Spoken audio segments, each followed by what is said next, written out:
everybody. So we have a special treat for you. Oh, we're so excited about this. The hosts of the amazing show, Puppet Masters of None, reached out to us and they wanted to collab. So that's what you're about to experience. Yeah. We collaborate with them and we were talking about in lieu of October and Halloween and everything, the Muppet Haunted Mansion. Yeah. Special. Yes. They were nice enough to have us on their podcast, so that is what we are going to share with you. And be sure to like and subscribe to their page as well. Yeah. You learn so much about the behind the scenes of like puppet mechanics and how it works. And they went to school for it, so they really know what they're talking about. Unlike me. No, they really do. We're just obsessed fans, that's all. No, but they're super nice, down to earth, really funny people, and you should definitely check them out and subscribe. And thanks again to them for having us on. Yeah, and thank you for watching. Enjoy. Hello, everybody. Welcome back once again to Puppet Masters of None. We are your hosts. I'm Ben. And I'm Will. And we are so incredibly excited today because we have two guests joining us from their own Muppet podcast. I will let them introduce themselves. Take it away, friends. Well, hello, I'm Bria. I'm James. And we are from What the Muppet, and we're super happy to be here with you guys. Yeah, thanks for having us, guys. Oh, absolutely. It was, we were looking at the upcoming Muppet movies, and we decided that we needed to have more Muppet fans, more Muppet lovers to come in and give their Muppet perspectives of this in particular movie. So absolutely a joy to have you here. Thank you so much. Yeah, we're super excited to dive into this. Yeah. As are we. We're just really excited. We are big fans of your podcast. I love your segment where you like talk about a specific Muppet and like as if they were your friend. I love that. I think that's like so heartwarming and fun. Yeah, we are big Muppet heads. Yeah. Clinically diagnosed. And I love listening to your guys' podcast because you get the behind the scenes of what it really takes to be a puppeteer, and it's amazing. It is a lot. I was just gonna. And that's why we're a teacher and a barber. Well, today we're going to be talking about a great Halloween special, the Muppets Haunted Mansion. So much fun, based on the Disneyland as well, yes, ride. So super excited. So I'm going to put you on the spot again. Will, you're a plot guy. What's the plot of this movie? It's like I had more time to plan this out. So the plot of this movie is Gonzo and Pepe are, well, dang it. Nope. Cut. Do this again. All right. Gonzo is invited to a Halloween party at a mansion. Pepe obviously joins in because he wants to, if it's at a mansion, then clearly there are celebrities there. They get to said mansion and discover that it is more of a survival challenge in a actual haunted mansion. There it is. I think that's pretty much thank you. I think that's pretty much the whole point is go into the mansion, come out alive by the dawn of the next day. Yeah. Done. I think Gonzo's really intrigued by this like Halloween challenge because he's already done all of the death-defying things. He's like, I can do this, no problem. I have no fears. Actually, to dive in a little bit deeper before we go in, that's actually one of the things I did like about this one was they actually showed clips of other Gonzo feats that he had done. Yeah. And it was like old clips from the show. And I loved that. I was like, oh my gosh, thank goodness they brought in this. It's not just new Muppets. It's actually bringing reference to the old Muppets. Yeah. And that did make me very happy. Another note that I had just to like jump on that nostalgia train that you brought in, I really liked the head nod they did to the original Muppet Show in the ballroom scene.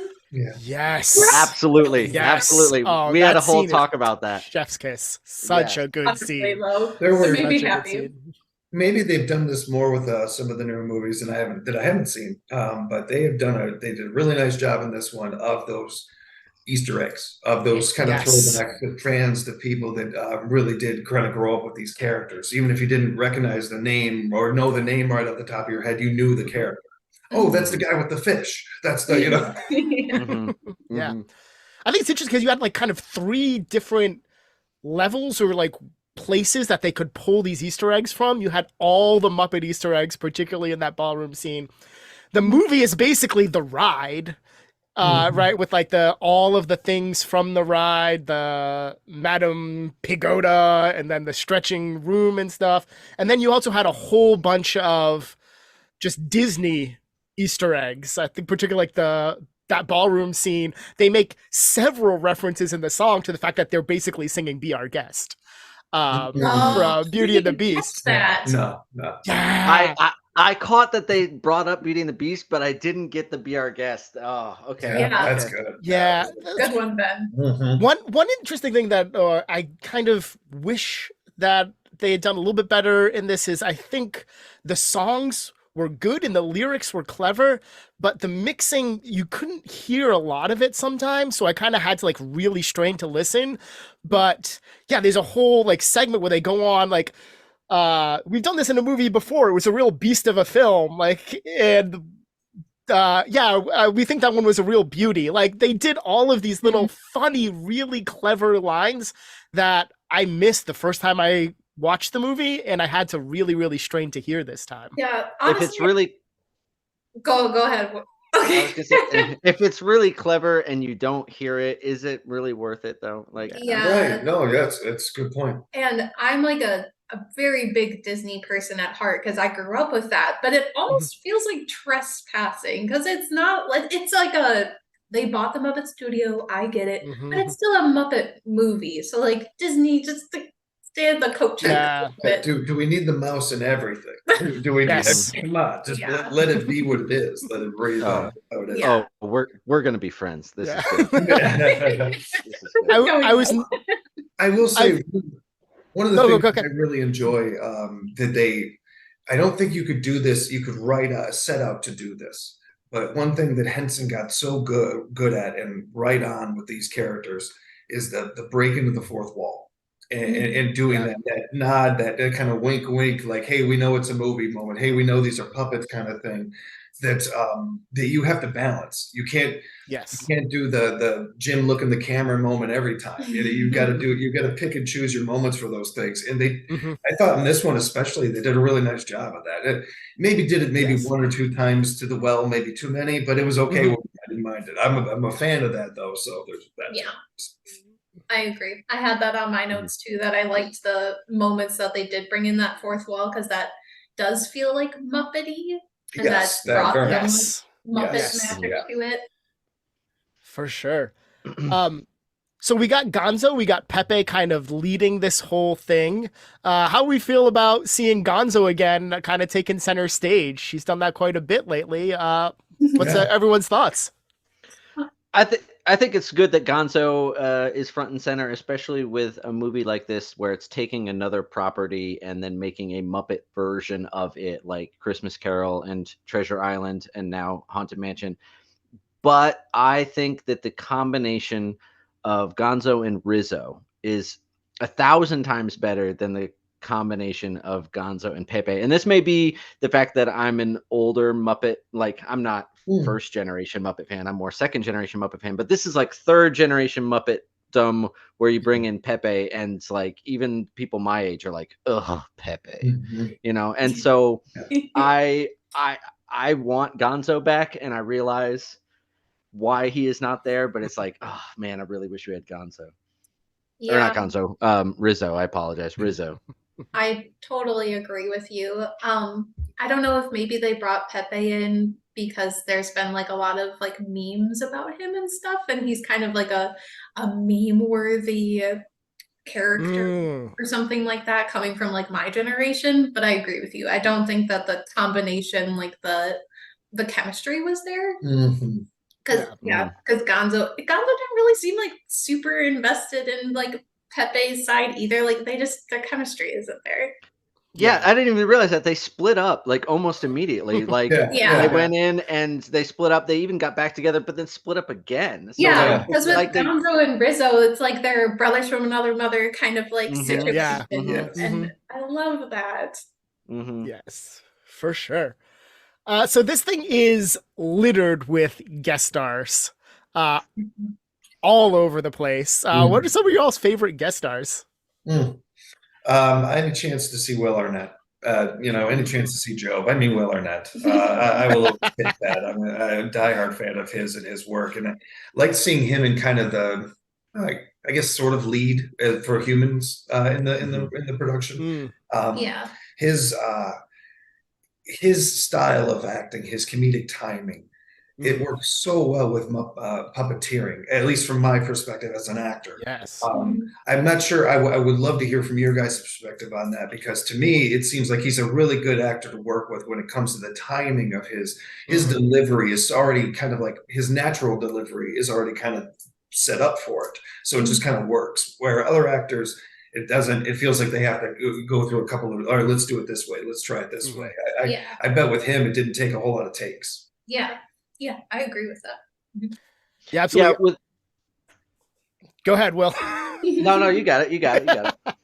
No, I'm thinking particularly of the scene with the skeletons and like the dun dun dun, and like I feel that those could have been really, really bad and cheesy with someone that doesn't have Will Arnett's comedic timing and ability to just snap back and forth between the like exasperated and then like in character. Oh no, it's beautiful. Absolutely love it. Should all skeletons have an English accent going forward? Like, really? Yes. I really Absolutely. did that. I really did like that. Really. I agree. I think that's important to have every skeleton with a British accent. We just agree. For sure. We should all just agree on that. Just pretty much look forward now as a society. I don't even know why we have to talk about it. That's just fact. We're good. We're check it. I got that off the list. We did that. Yep. Any chance to see Ed Asner? Was nice.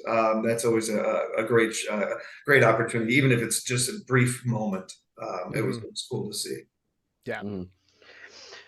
Well, Ben and I have talked multiple times about the challenge of a human actor interacting with a Muppet and making it seem natural, because it's not easy to talk and express real heartfelt emotions to a sock. It's not easy to do that.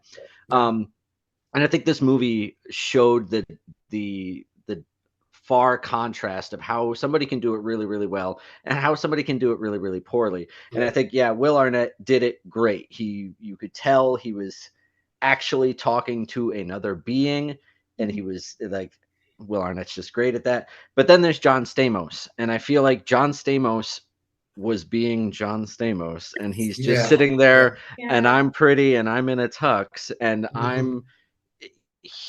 don't feel like he connected with the puppets at all, and I felt like he was just there because they wanted him there and he was getting a paycheck. Like, I don't feel like John did a good job at all. Yeah, almost like at a chance to be relevant. Like, he's always going to be relevant in like some aspect because he is John Stamos, but just to like kind of have his name out there again. Yeah.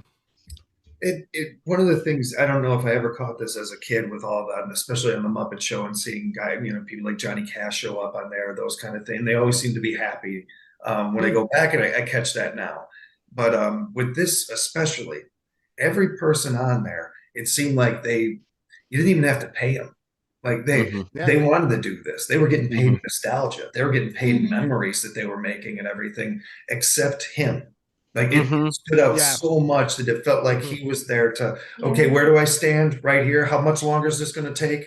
And you're lucky that I'm here, kind of thing, as opposed to everybody else is like, oh, I'm so happy to be here. I don't know who the biggest star of the cameos were, but say it was a Will Arnett or something.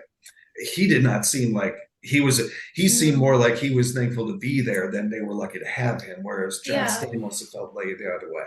Yeah, like you were saying, I think the other actors really had fun while they were there. And with John, it was kind of like a coldness that was like, that was the vibe that I was getting. And I know that his character it's also like a figment because, he scares Pepe. So that could also be. But I just still. Wait a minute, did we just get this? Like John Stamos is such a thespian and did such a great job as the Figment that he got us to dislike him in his performance. Wow, I mean, Yeah. I got this Wow. wrong. Wow. I'm guessing no. I'm guessing No. actually no. Forget that. Forget that. I think we were right all along.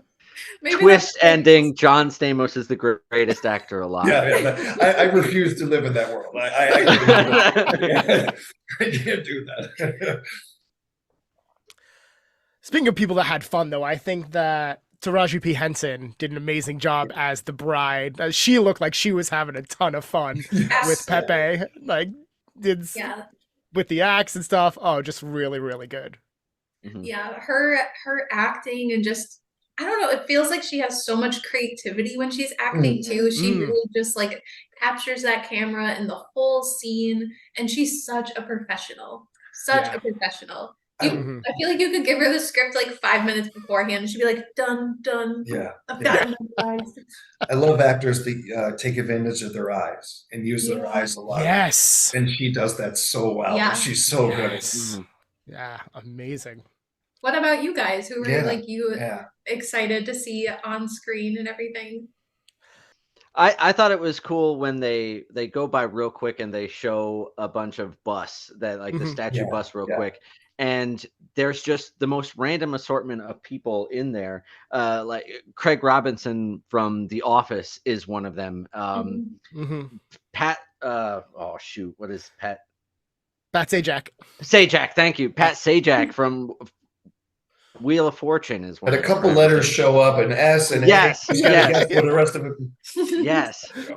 But I liked I liked that they were just random people. And going back to, I don't know how much they got paid to do that. They were literally in the movie for 2 seconds, Yeah. but they looked like they had a great time, and they probably were just like, oh, I would love to play a bus in the Muppet movie. That's Yeah. fantastic. But yeah, I liked seeing the really quick cameos that barely even had a line, but they were there. I mean, the theater teacher in me just absolutely adores Darren Criss. Oh, thank you for bringing that up. Yeah, because I was super happy to see him too when he turned from like the tombstone. My fiance looked scared when I was like, "Oh, that's Darren Criss." I was just so excited. He's such a talented singer too, so it was awesome that they used his voice. For sure. On the other hand, I had to Google him and was like, who the heck is that guy? Thank you. Yeah. That guy's singing. Who is that? I don't know who that is. Still don't know who that is. There's certain things in life that you expect to make you feel old, and then there's those ones that sneak up on you. Like I feel like I should know this guy. This guy's got a nice voice. I look him up and like, oh dang it, man! I did not Glee. I really remember that. I did not see that one. Who is that actress from when we were talking about in Muppets Mayhem, Ben, that we still don't know to this day? Oh, Sophia Carlson or Sophia Carson? I don't know. We have no idea who that is, but we had a running gag in Muppets Mayhem about this actress that was a cameo that we have no idea who it is. Still to this day, don't know who that is. That'll happen. Hollywood's big. Yep. And of course, like every other Muppet production in the last 20 years, we got Danny Trejo in here, who is absolutely spectacular. I think the only one he wasn't in was The Muppets, which only because his scene was cut afterwards. So he's been in everything. Oh my gosh, I love that even more now. Having a piece of trivia. I love following an actor's arc, their career from start to beginning, all the choices they make, and I'm pretty certain there is nobody who has gone from San Quentin to working with Kermit. I don't think that's happened in acting history. The full spectrum. I'm kind of curious. Do you remember his scene that was cut from the Muppet movie? Yeah. I think it's actually on the DVD. It's special because they filmed the whole scene. He's in jail. So it's like the exact same character that he plays in Muppets Most Wanted. But I guess at one point, I don't even know where it happens in that movie because it doesn't really make sense. It's probably why they cut it. But they all get thrown in jail. And Danny Trejo's in there. That's kind of fun to know, like how he gets from there to Muppets Most Wanted, because I like his character in that movie, but we get into that another time. For sure. So one of the things that Will and I are constantly like talking about when we are talking about a Muppet production, particularly a modern day one, is does it feel Muppety, to use for lack of a better word? Does it feel like the Muppet Show or the movie or what we think of when we think of Muppets? So I'm really curious to get your guys' opinion on, did this one feel Muppety to you? Right. So I wrote down 3 things that did make it feel Muppety to me, but I'll be honest, I was not really a fan of this special. And I was really sad. Like, Will's very happy about Oh, that. I'm so excited! Thank goodness. I was so worried. I was so worried, like, because I've listened to your guys' podcast before. Yeah. I know that you are a particular fan of Muppets Most Wanted. I And do. I feel like this one was kind of on the same level as Most Wanted, and I'm like, oh no, she's gonna love this movie, and I'm going to This is gonna hate be it. the Like, oh God, I'm gonna like we're gonna butt heads like crazy. But thank goodness you felt the same way, because Yeah, oh and man, a big reason why I just couldn't jump on board, even though Kermit doesn't even have that big of a role in this movie, it's his voice that I can't Yeah. get past with like the new casting and Mhm. everything. But anyway, back to your Muppety. The things that I really liked was the breaking of the fourth wall with Miss Yes. Piggy Scene and Beaker and Bunsen. Their like little clip that was pretty Mhm. fun. I did I did laugh at their exat sign when Yes. that was pretty Muppety as well. Yeah. And of course the head nod to the ballroom scene with the Mhm. classic Muppet show. That was Yeah. pretty great. hmm For sure. I agree very much. I'm the same way. I didn't like this movie that much at all, but I did like the random that, like, they had things that were going for it and things Mhm. that weren't. Like, I agree. I don't like Matt Vogel's Kermit. I don't. It Yeah, sounds like Yeah. yeah. Kermit with a cold. I don't know if that's just me, but I don't like it. No, I'm with you. I'm also not a huge fan of Pepe, and he was, a main character in this. So those were like really big negatives. But the the ballroom scene where they're going around dancing with their little one-lining jokes, back to Mhm. the original show, loved it. I also loved the references to the ride, like the fact that Statler down and the announcement comes on was hilarious. I openly laughed out loud because every time I've been on the Haunted Mansion ride at Disney World, it has broken down. The Yeah. constantly breaks down. So yeah, I completely agree with you. I honestly didn't even make the connection that it was based on the ride until you guys said something. I'm gonna And raise I'm my like, hand on what I did not know You didn't? until Oh man. Okay. podcast Okay. that it was based on the ride. I'm gonna be completely real with everybody. yeah, Okay. Yeah, I had no idea. that's I pretty clever though. I guess I've been to Disney World one too many times, and I've been on that ride a million times, Yeah. because like I didn't know whether it was going to be exactly like the ride or not. But when they walked in and the room started stretching, that's Yeah.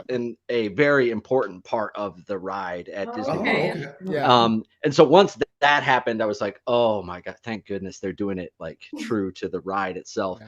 And That's then pretty Statler and Waldorf came in, like their little box was the little booth you sit in when Oh, you That makes ride so yeah. around. much Look, sense yes, Bucky, now. yeah. yes, it Yeah, does. Yes, thank Yeah. yeah. you. Oh, I didn't think of that. Oh, And oh. I loved that it was so like close to the ride itself, but Mhm. also the Muppets. I did like that. I guess in a way, sort of a similar thing on the Henson side of things.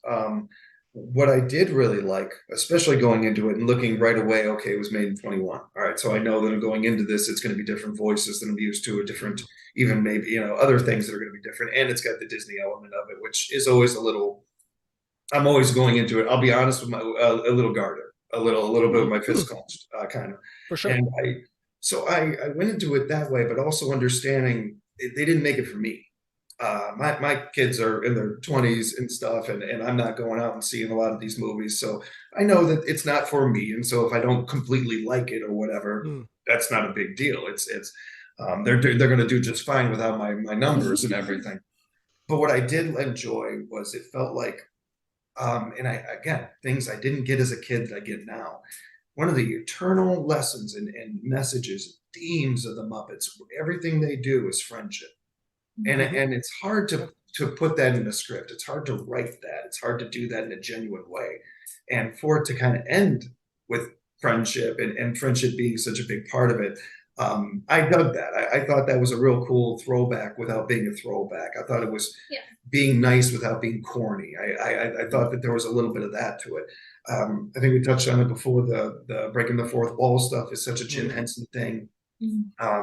I enjoy that part of it, and I think one of the literal billions of things that Jim Henson was a master at wasn't just understanding his audience, but adapting to it. And if he's doing something for SNL, he's only tinkering with it a little bit different than it would have been for the Muppet Show. It's a little bit of a different audience, but I'm still trying to make them laugh from kid stuff. But maybe the jokes are just a little bit more adult, where it's the other way on the Muppet Show. Henson was so good at that. Whether I don't know if he realized it or not, if he planned on being that way, if the guys like nowadays, like from Pixar and all that, were influenced by him. But that seems like one of those things that if I set out to do it, I would only fail. Like I don't know how you could like set out to do something like that. It's just such an organic thing. It seems like that I kind of dug. Overall, I really didn't enjoy it like I was hoping I would, and I didn't have that high of a bar. I didn't really. I was like, oh, it's an hour. It's what's the? But I didn't. At one point actually I worried, am I too old? Am I too old to appreciate the Muppets anymore? I actually had a little bit of a concern about panic. that. Yes. Actually, we just started this Muppet podcast. It was really not help things for me. I'm burned out of these things. I can't handle these Muppets anymore. You do it on your own. Take your hats and do it yourself. You and your hats. You kids with your hats and everything. So I might feel like I'm the lone person who really enjoyed this one, but good. To me, I'm so glad. Per usual. No, I think maybe because it had come at a time where, and I watch everything the Muppets do, like the minute it drops, and what they had been doing up to that point with like this show, The Muppets Now, and these like YouTube sketches and stuff, to me were just really bad and felt unlike the Muppets. So to see that ballroom scene, to see them dancing, to see them up even in the balcony with in the arches, like harkening back to the Muppet Show. And I agree with you about Kermit's voice in this. I was though excited to see Kermit let loose a little bit as a ghost. Yes, I feel nowadays they tend to treat Kermit a little, I don't know, with like he's got gloves on, like they got to be like precious with him. Yeah, exactly. Yeah, 100%. And they don't kind of let him get his kind of crazy side out. And I think because he was a ghost, so this is not really Kermit. They kind of leaned into that. And I thought that was really, really refreshing to see. So I particularly enjoyed that. And I was very, very pleased with this. I was very, very pleased with this one. I was asking Bree, or talking to Bree about this before we got going, and I'm curious, did it seem like to you guys that they, going back to what I was saying about Henson, how well he knew an audience, it kind of felt like they didn't know their audience. It kind of, or they were trying to cover too wide of a net, maybe, or something, kind of like what you said. That they, I feel like Muppets does that. Older. I feel like Muppets does that a lot recently, where they're trying to hold on to this nostalgia of the older crew, and they want to keep that older crew, but they're still trying to bring in the new crew. And it's a weird combination where they're not really getting either. Like the people that are older don't like it because it feels unnatural, and the people that are younger like, I don't get this is kind of dumb. And I feel like they try, Disney especially tries really hard to throw a wide net, and I feel like it fails every single time. At the radio station we're in that right now, we've got a 80-plus-year-old radio station that's trying to adapt and get younger listeners, adapt to the times and everything. I feel like we've done especially in the last 5 years, we've done a decent job at that. And only reason we've survived it really is we took care of our core audience. We never forgot that. We never stopped paying attention to them, taking care of them, doing local radio and that.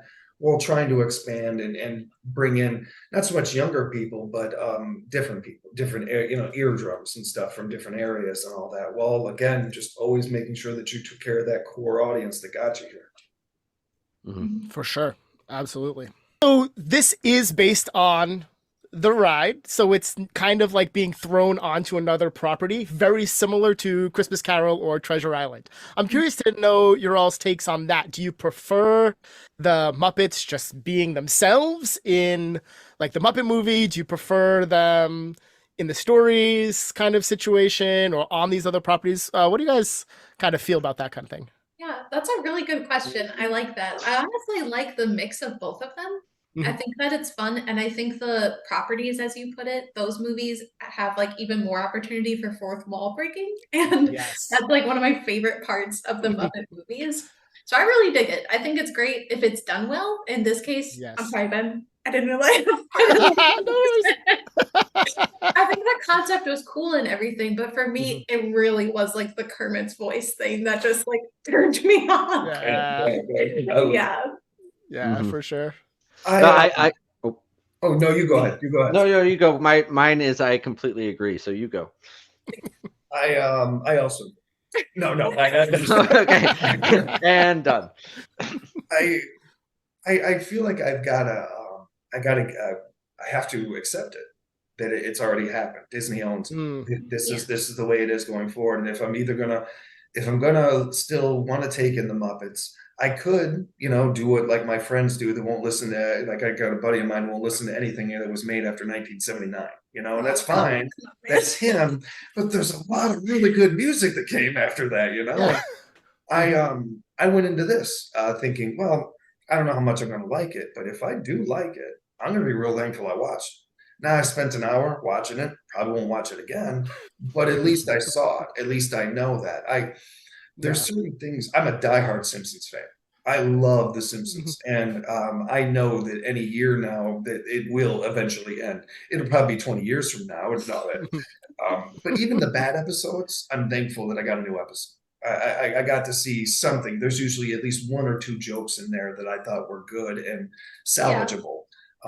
It's a little different when how much money and time and everything they put into these things, but I guess if it's got to happen, that's cool. I'm all right with it. I like the idea of putting the Muppets in roles in different characters, and this idea of a imaginary character acting like like pretending to be a different character or something like that. It got my imagination going of Disney doing other things like this, doing their own, like a Muppets version of the Sleepy Hollow or something like that. Things like that I think would be kind of, if they creatively could really lean into it and really do it right, could be really cool. I also like the idea, and they would never do this. It's too much fun.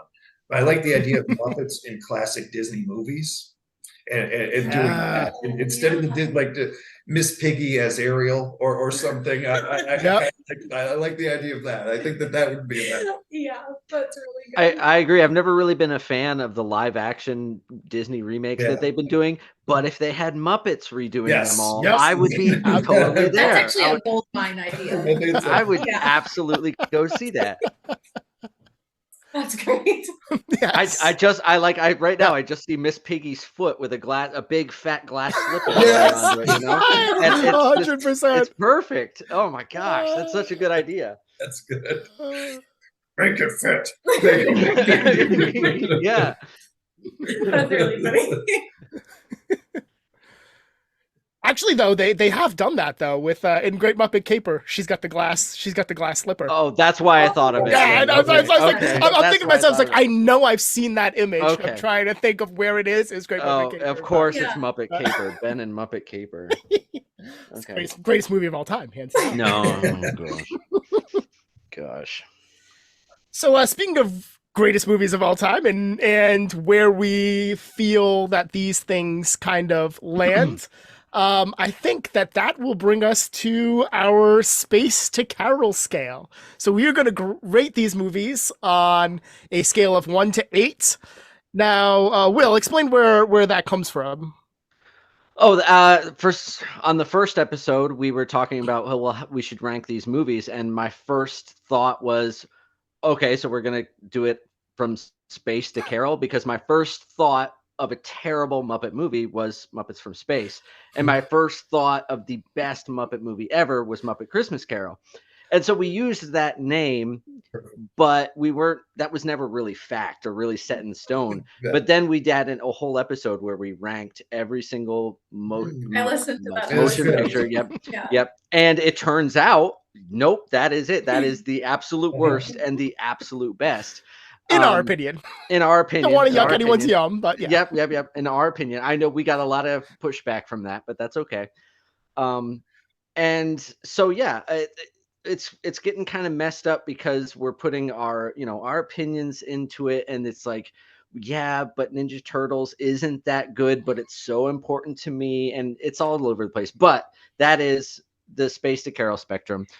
Ben, do you want to do ours first, and then have our guests do their opinions, or do we? How do you Sure, wanna let's do save the this? best for last. Let's do that. Okay. Well, then I'm going to start off then. Yeah, go ahead. Uh, during this whole movie, it felt very, in my opinion, it felt very much like Muppets Most Wanted, where, in my opinion, that was just above garbage. It was just like Wow. Sorry, I gotta say, Space. Sorry, Muppets from Space was absolute trash in my mind, and then Muppets Most Wanted was like, oh, okay, it's a little better and a little better. And so, in my opinion, watching this movie, the first time I tried to watch this movie, I thought, nope, it's a 2. It's absolutely a 2. It's just worthless. I watched it again because I had to actually finish it, because I guess that's part of the thing we have to do is finish these movies. And so I finished it the second time, and I agree, there are those little parts where it's like the little homage to the Muppet Show. That's great. And that little head nod to the ride. Okay, that's good. So I'm going to boost it up just a little bit more, and I'll give it a 3. On our original Space to Carol list, 3 was The Muppets with Jason Segel. I'm with you guys. I have no idea how to pronounce his name. That's why my last name is Smith. We're good. So yeah, I'm going to give it a 3. Fair enough. So clearly I enjoyed it a bit more than you all. That's very smart to keep Kermit out of it for most of it because of the voice thing. So the voice thing didn't bother me as much because he wasn't quite there. I love the nods. I thought the fourth wall breaks where this really, really shined. We never mentioned this, but we got to see Brian Henson back as Sal Manella, who is one of my favorite characters of all time. So that shot it up. Right away. Yeah, I was like, so is that him? I was, yeah. Oh, yeah. So I think I'm going to place it at a 6. So kind of up there. What's that look for? I wish they could see my face. What? Oh, that was perfect. Oh, that was a great. You're crazy. Yeah. We just did Labyrinth and Dark Crystal, and you're like, oh, 6. Are you kidding me? I'll put it up, and it's a 6. Oh my. Okay, no, wait. Okay, wait. 5. I'll give it 5. 5. No. Let's go. No. You did make me stop and think, and that's like Treasure Island. That's on Treasure Island. It's not Treasure Island. You realize if you put it as a 6, it's Labyrinth, it's Dark Treasure Crystal, Island. and this. Yeah. So 5. 5. Thank you. Yeah. Yeah. I'm giving it 5. I thought I really enjoyed it. I thoroughly enjoyed it. I loved all the callbacks. Yeah. I'm giving it a 5. That's okay. Okay. Pause. Hold on. Pause. Yeah, with our combined, with how we average our stuff like that, Dark Crystal is averaged out to a 5, and Storyteller is a 5. Just want to put that in. Into your. I just want to make sure you're saying this movie is a 5. Okay, we'll go. Well, you know how I felt about Dark Crystal, so yeah. All right. So let's throw that episode, guys. Let's throw it to our guests. Save the best for last. Where'd you guys place this? Doing it off the top of my head, when I rewatched it last night. I was up pretty late last night and rewatched it, and really, really got this commercial feel from it. Like I felt like I was being sold something, and I couldn't put my finger on it. So to come into this episode, and again, being completely honest, did not know it was based on the ride or loosely based on the ride or any of that. That made me come out of it changing my score, like in the middle of this, actually. Oh, wow. It kind of made me feel a little bit differently about it. Like, I don't think most people like being sold to when they're not, especially if they're not, like, it's one thing if I'm walking into it knowing I'm going to be sold this, but it's another thing that you lure me in with these characters that I love and care about so much. And you kind of, use nostalgia like to, pandering. yeah. I want to give it a 4 out of 8. I want to give it a half, a halfway there Yeah. out of just because, in part because of my own biasness of knowing how much when I watch these things, I'm not just watching what it is. I'm dissecting everything, and I'm thinking about the boom guy holding the mic over there. I'm thinking about all these people, and even if I don't like the movie, that was somebody's first movie they worked on. That was somebody's first project, and I think of that stuff, and it makes me change my score. And I think I'm getting older, and I'm not as cynical as I used to be, and so I think it's a little of that. That's funny. I get more cynical as I get older, so that's It's therapy, a little column A, a little column B with that. okay. All right. So for me, it's hard for me to rate a Muppet movie because I just love the Muppets so much. Mm-hmm. It's not so hard for me to rate this one. But I'm sorry. I just feel so sorry, Ben. I'm sorry.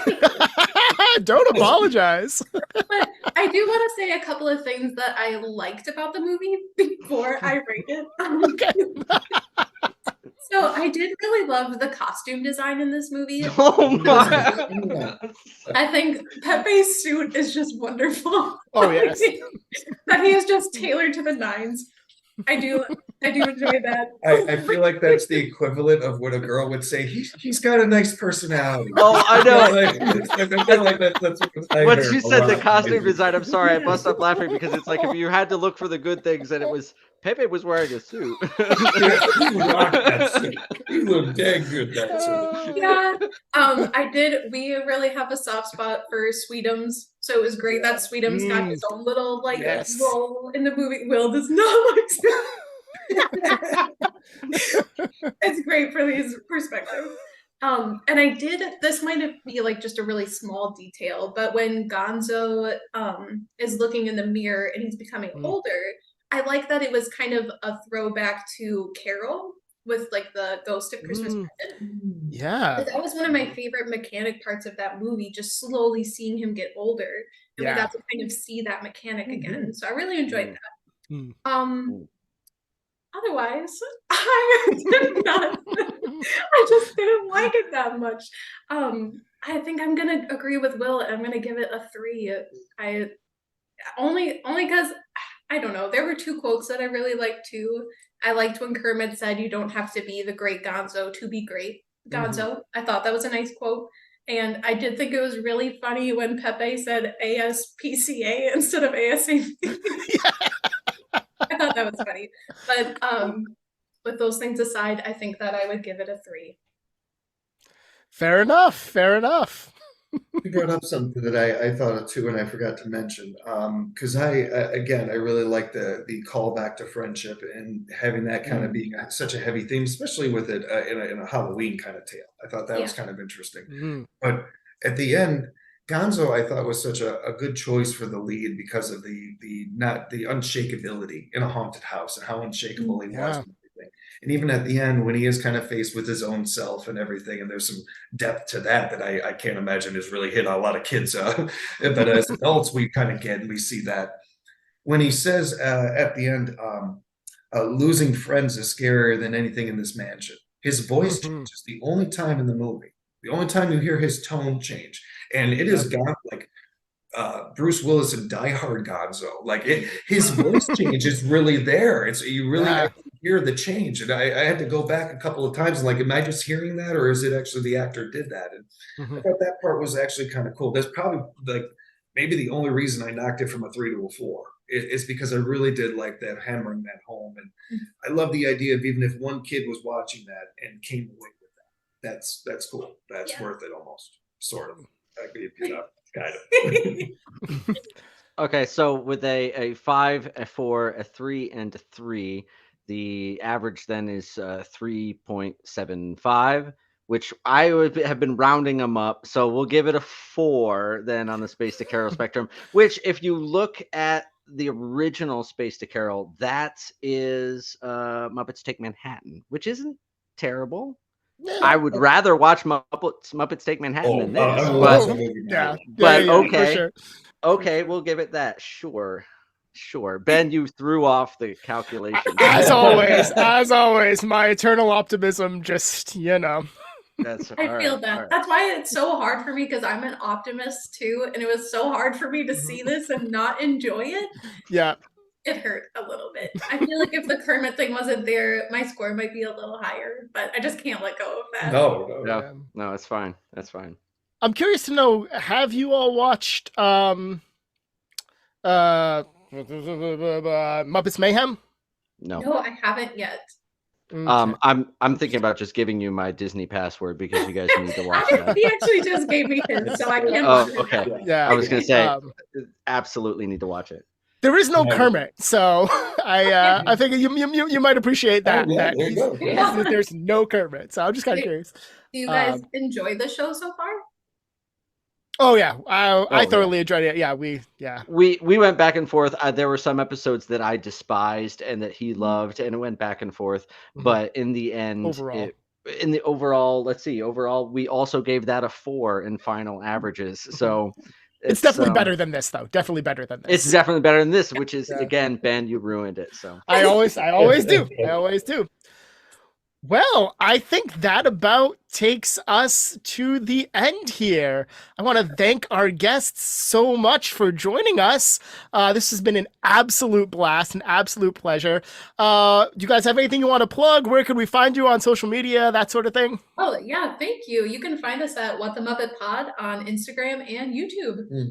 Please do. Thank you. And thank you so much for having us on. This was a blast. Yeah, it was our honor, guys. We got to go above and beyond and do an actual video. Ben and I don't do that.